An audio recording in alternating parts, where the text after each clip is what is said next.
बंदा जाएगा वो ग्रो नहीं होगा। कोई कैपेबिलिटी, अगर बाहर जाएं आप कैपेबिलिटी लेके जाए, काबिल होके जाए, कोई स्किल्स लेके जाए, तो फिर आप फ्लरिश करेंगे, अदरवाइज उधर भी लोग परेशान रहते हैं। अच्छा, अब बात रही बात ये रही यहाँ जो हमारी सोसाइटी देखती है, जो परदेसी बाहर से जब आता है वो अच्छे कपड़े पहनता है, अच्छी घड़ी पहनता है और लोग अट्रैक्ट करते हैं, उसकी वजह ये है कि हमारे माइंडसेट ऐसे डेवलप हुए, हमारे रोल मॉडल्स अच्छी घड़ियां हैं, हमारे रोल मॉडल अच्छे कपड़े अच्छी गाड़ियां हैं। ठीक है? हमारे रोल मॉडल जो है ना वो बड़े अजीब से हैं।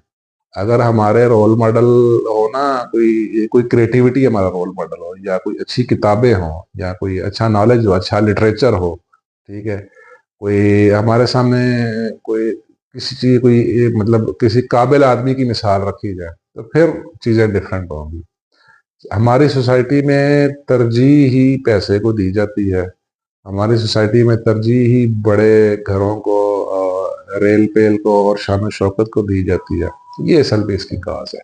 तो ये टीन एज बड़ी क्रिटिकल है, इसमें माइंडसेट चेंज करना चाहिए, और ये वालिदैन की जिम्मेदारी है वो बच्चों को मेहनत करने का आदी बनाए, काम करना सिखाएं उनको। ठीक है, तो ये तब चीजें तब्दील